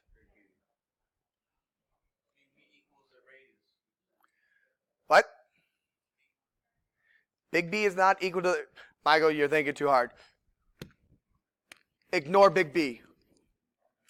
Ignore this. That's the formula.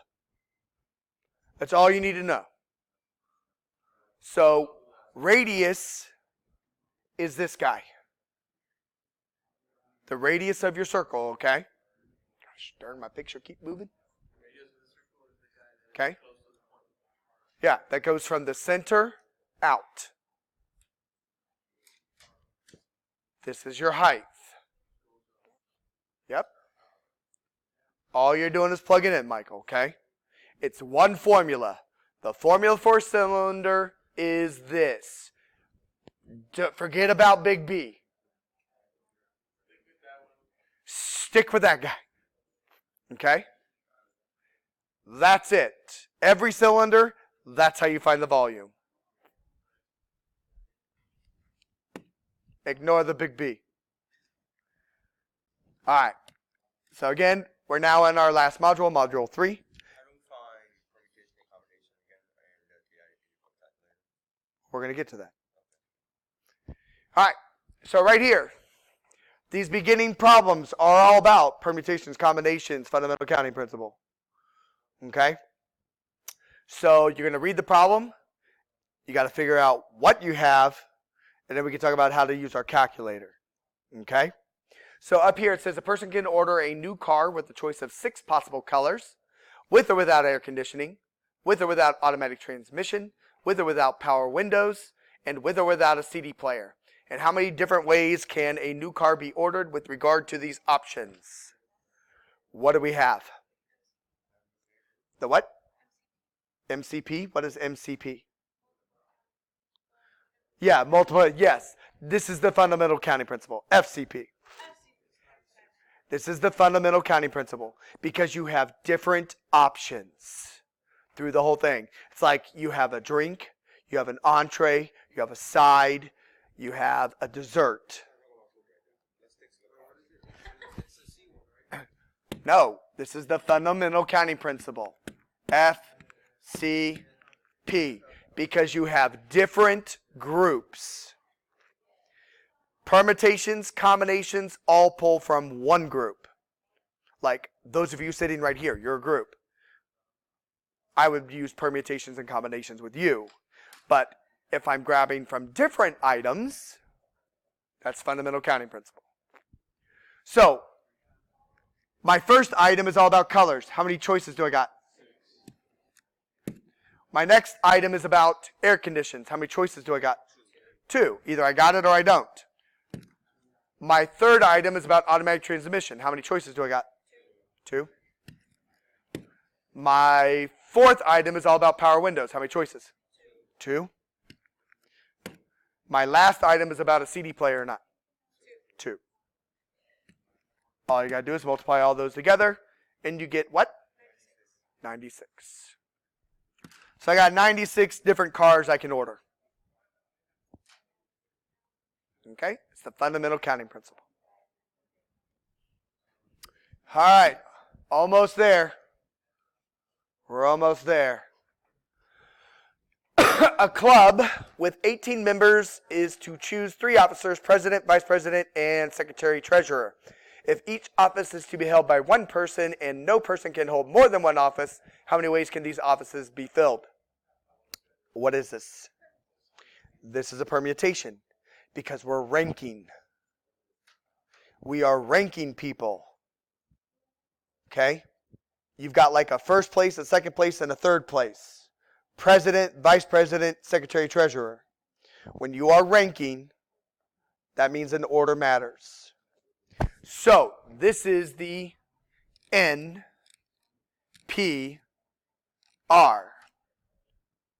What does the N stand for? Total. How many people do I got? 18. And you see how I'm only pulling from one group. I'm only taking from the people in the club. How many am I choosing? 3. Because that's what R is about. Where do we go on our calculator to get to this? Math. And then you scroll all the way over to probability. Okay? And then all you got to do is put in your numbers. So when you put your 18, you do your math, you go to prob, you go down to permutation, then you hit enter and you push your 3 and you hit enter. How many ways can we fill these offices? 4,896? Okay. Any questions so far? That is a lot. That's right.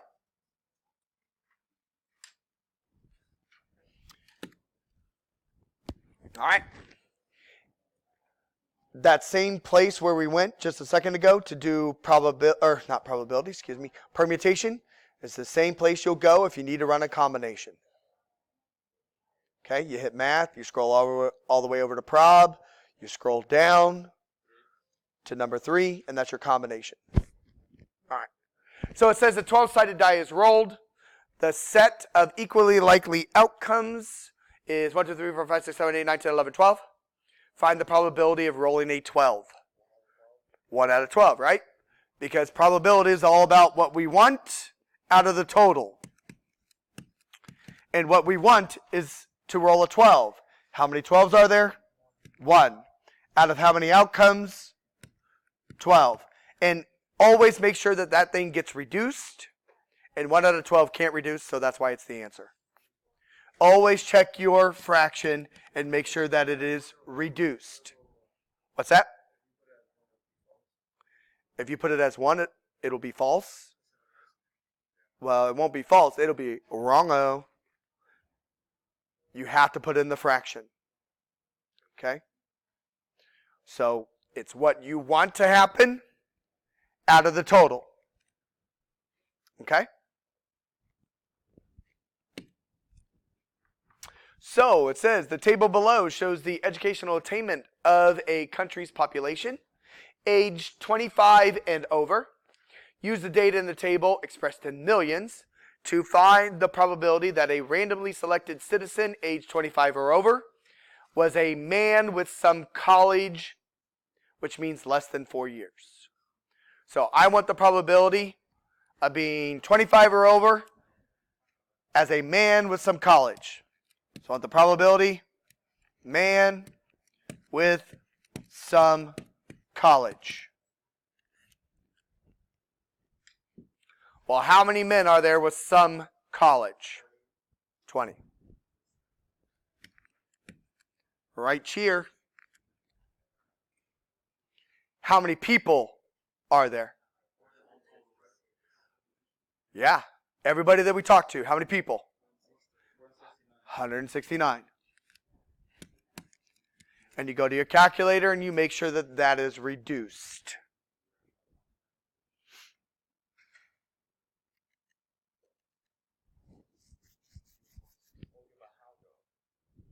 How what?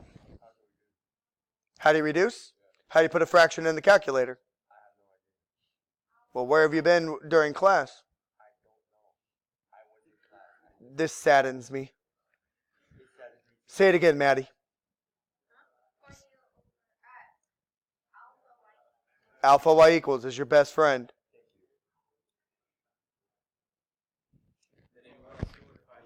All right. So you hit alpha y equals. You're going to use number 1. You put in your two numbers. You hit enter, and it will reduce it. Where were you at in class? This saddens me. So there it is. All right, next one. You randomly select one card from a 52 card deck. So you guys better make sure that you know a deck of cards. Find the probability of selecting a 6 or a 5. What kind of probability are we dealing with? Because now things are going to get a little bit more complicated.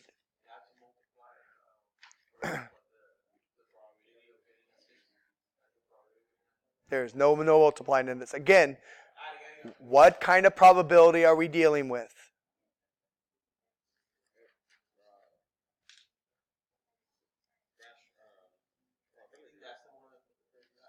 There's a specific word up here that's important to us. Or. This is an or probability. It is an or. We want the probability of a 6 or a 5. What did I tell you that you have to ask yourself about ors before you can even do anything? Nope. Are they mutually exclusive or not? What does it mean to be mutually exclusive? No, nothing about depending. Say it again. Nope. It cannot happen at the same time. Yeah. Can't be widowed and married at the same time. Okay? Mutually exclusive means you cannot happen at the same time. Okay? No having more than one girlfriend or more than one boyfriend at the same time. One and only one. Okay? So the question is, can I have a 5 and a 6 happen at the same time? No. So these are mutually exclusive. They cannot happen at the same time. So how do I find the probabilities then? And what do I do with those? No. Add them.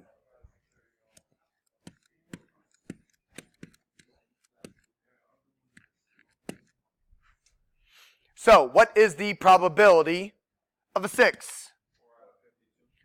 Perfect. What is the probability of a 5? Oops, I put 56. It's a 52. And then all you got to do is add these two together and reduce. 8 out of 52. And then you go into your calculator and you do some reducing, and that becomes what? 2 out of 13? There's your probability. 2 out of 13. Yeah, leave the denominator alone. Again, if you're unsure of that, just go straight to your calculator. Put in 4 over 52 plus 4 over 52. Hit enter, and it will jump straight to the 2 over 13.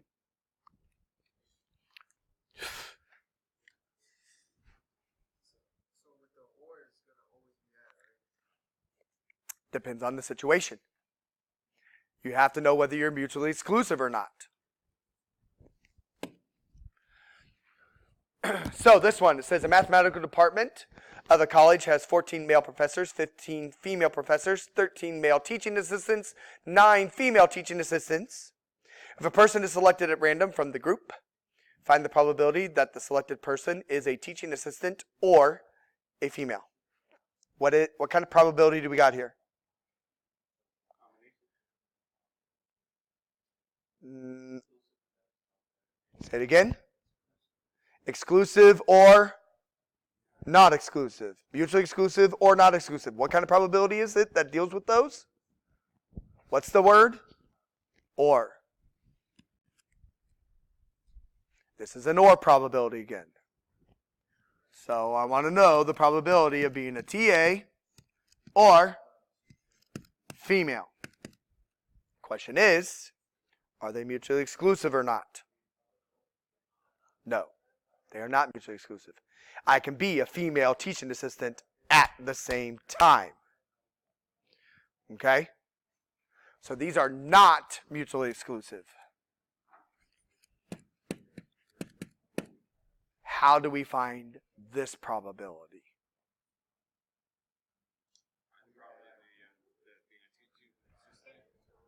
Okay, find the probability of a teaching assistant. Probability of being a female. There you go. Subtract out the probability of being a female teaching assistant. What's between the two probabilities that are right in here? Add. So I can't say that ORs is always add, because sometimes we have to subtract depending on the situation. No, it's not confusing because you have to know what you're dealing with. You have to understand mutually exclusive or not. We just did one. What do we do in that case? So we just add in that case. No subtracting. You have to know which case you are. So not mutually exclusive, you subtract. Not mutually exclusive, you have to subtract because you got to take out what you're counting twice. So let's find these probabilities. What is the probability of being a TA?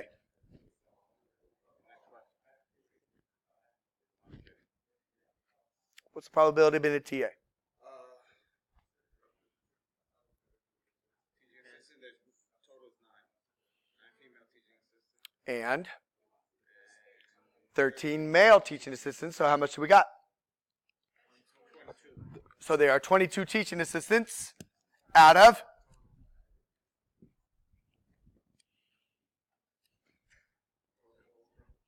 how much?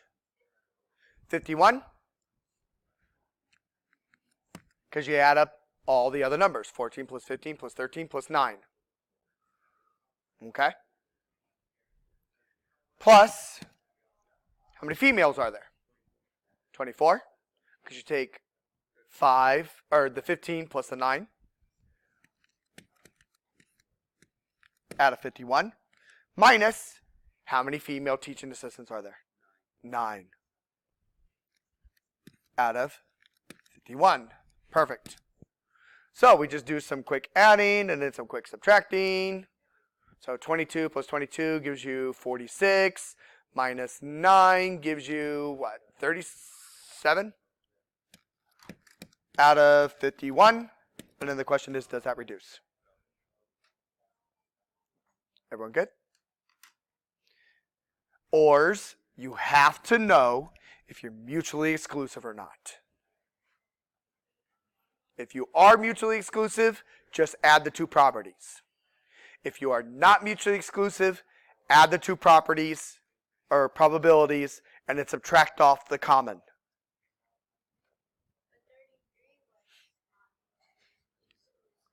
That's why we didn't subtract.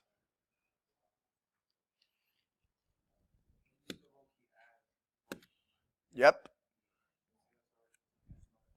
All right, 35. It says you draw a card from a 52 card deck. The card is replaced in the deck, and the deck is shuffled. And you draw again. Find the probability of drawing a queen the first time and a diamond the second time. What kind of probability do we have here? This is and. So in ands, yes, we'll do some multiplying. But you have to be careful because what do you have to figure out for ands first? Nope. You got to figure out if you're independent or dependent. What does it mean to be independent? That's right. The first event does not affect the second event. Dependent would be the first event happens and then it will now affect the second event. Like the donut thing, that's right. Independent because you're replacing the card. Correct. When we replace, that's what makes this thing an independent event. Because I'm putting the card back, so there were 52 cards to begin with, and there are 52 cards in the next one. So all we need to do is find the probability of drawing a queen and a diamond.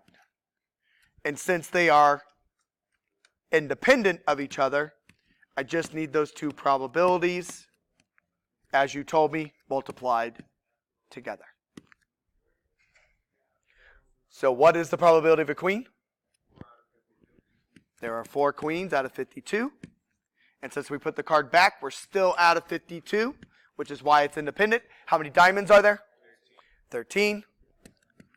And so when you multiply those and you do the reducing, what do we get again, Sebastian?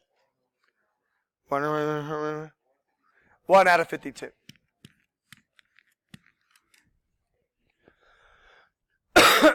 Good? All right. Oh, look at this. Donuts. Elizabeth brought a box of donuts to share. There are 2 dozen, which is 24 donuts, in a box, all identical in shape, size, and color. 5 are jelly-filled, 6 are lemon-filled, 13 are custard-filled. You randomly select one donut, eat it, and select another one, you pig. So, find the probability of selecting a jelly-filled donut followed by a custard-filled donut. What kind of probability are we dealing with? Dependent. So this is an and probability again. Because once we select a donut and eat it, there's less donuts. That's right. There's no longer 24. There are 23. So these are dependent events. But it is still nevertheless an and. So we're finding the probability of jelly and then custard. So again, we're just going to multiply these two, but you have to be careful on the second one, because we need to find the probability of a custard given that we've eaten some jelly. So, first things first, what is the probability for a jelly? 6 out of 24. Oh, 5 out of 24. Which one is it? 6 or 5? 5. 5 out of 24 times. Now. All right. So 13, because there are 13 custard. But we've eaten a donut already, so the denominator changed to a 23. So all we got to do is multiply and then reduce. What do you get? 65 over 552. Okay. Everyone good? Okay.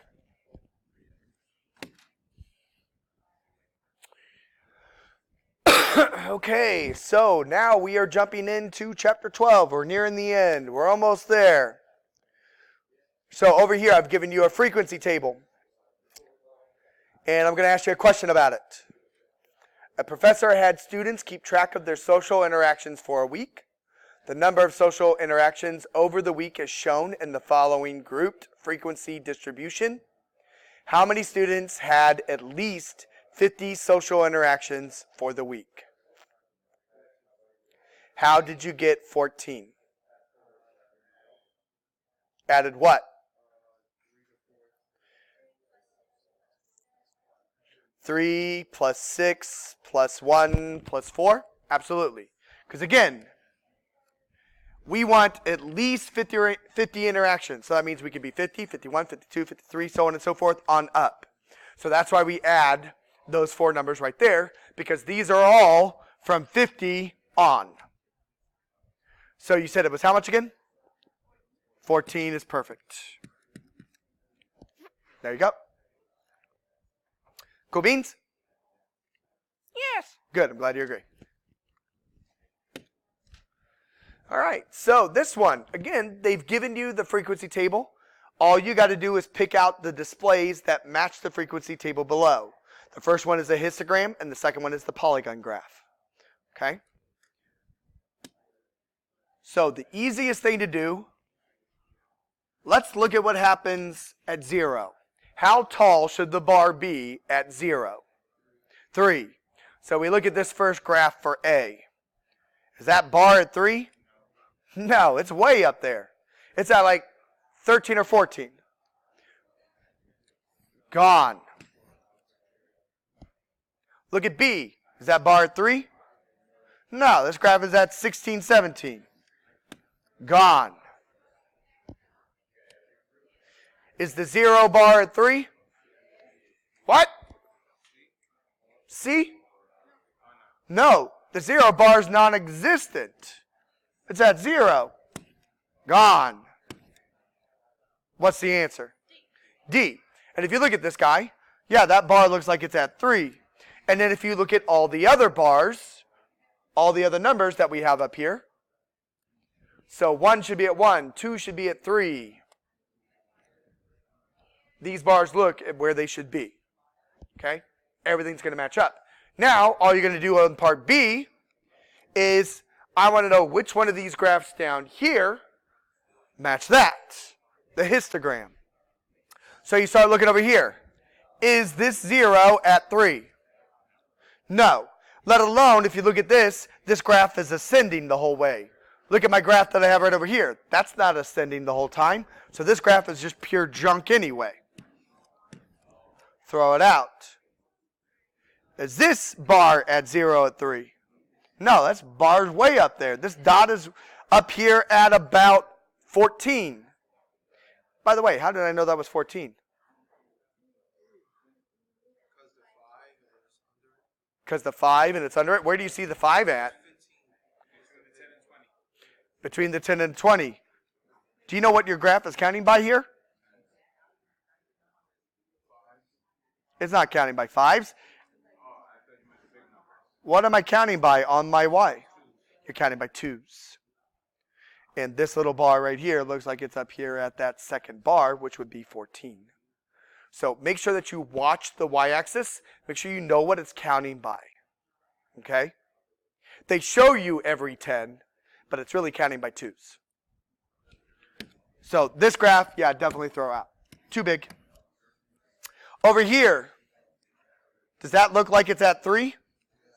Quite possibly, so let's hang on to this graph. Over here, does this 0 look like it's at 3? No, it's way too high. Because again, even though some of you are going to say, oh yeah, that's at 3, because you're going to see that the dot is up there at the third mark, right? But again, this is where I said, make sure you know what your graph is counting by. That third mark represents 6. This graph is gonzies. So our answer has to be C.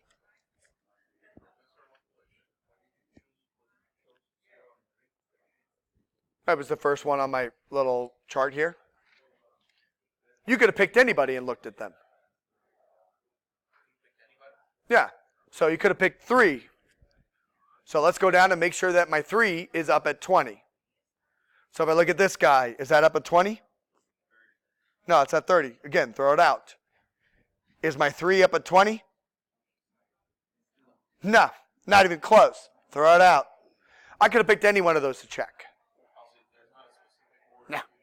I just start with 0 because why not? It's at the beginning. All right. The mean. Use your calculator. I taught you how to plug stuff into your calculator for a reason. Now you can do this by hand. There's nothing wrong with that. But use your calculator to its full advantages. It's going to make this a whole heck of a lot faster. But since we're talking about the mean, how do we find mean? Add it all up and divide by the total. Okay? So all you would really have to do is take the 79 plus the 84 plus the 84 plus the 86 plus the 87 plus the 90. And take and divide that by, how many numbers were there? 6. They want you to round to 3 decimal places. Say it again. How do you plug it into your calculator? Let's talk about that real quick. Where do we go? Stat. Where do you go now? Edit. Start typing in your numbers into L1. And then where do we go to figure out the mean? I'm back in stat. Now where do I go? Calculate. Now where? One variable statistic. So you hit enter and you go down to the calculate. You hit enter and it's going to pop up.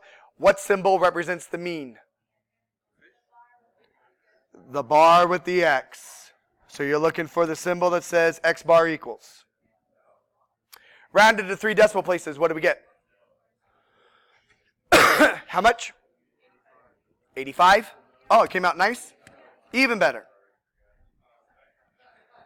Cool. Where's the X bar? Get in the calculator. It's under one variable statistics. You got to hit enter, and you got to go down to calculate and hit enter again. The mean should be at the very top.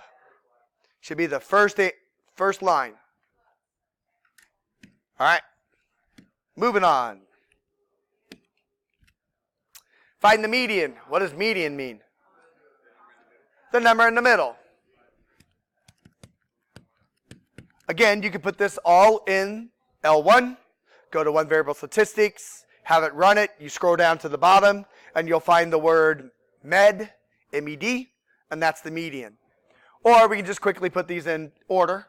So I got 20, 21, 22, 22, 23, 24, 26, and then 27.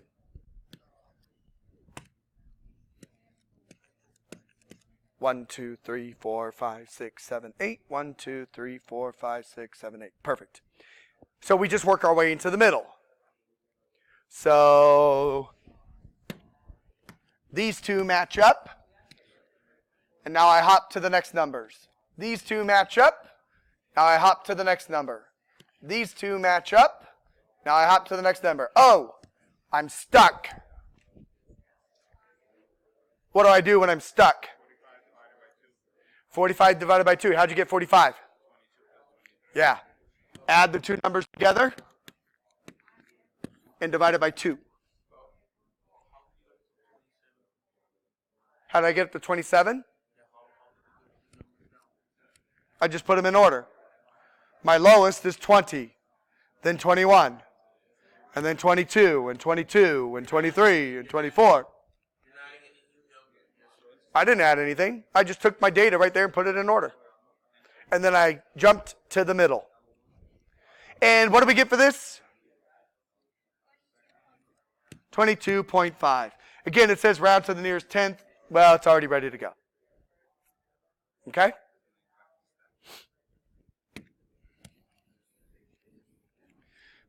Everyone good? All right. Mode. What does mode mean? The most. So, is there a number that occurs the most? 43. So, which answer do we select then? A. Oops. And what do we put in the blank? 43. Remember, it is possible to have no mode if everybody occurs the same. No mode. It is possible to have more than one mode. You would separate them with commas. The one that occurs the most. If you look up here, 43 happens the most out of every number. Range. How do you find the range? Subtract 11 by 1. How'd you know to choose 11? And how'd you know to choose 1?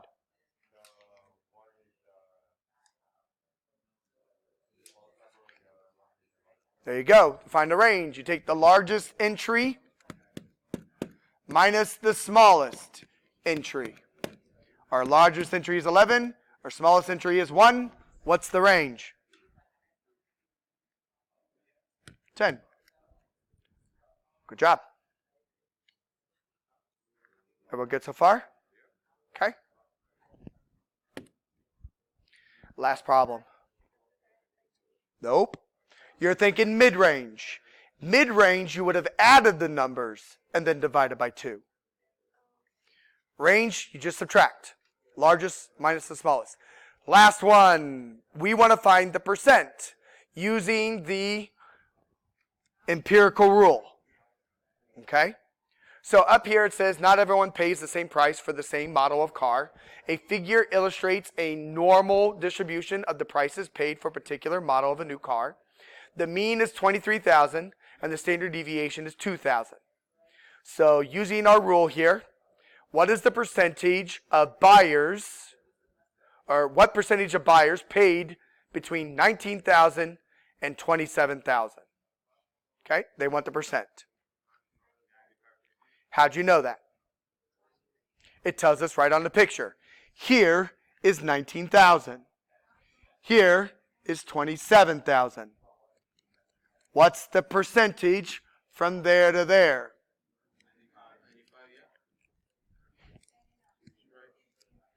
Done.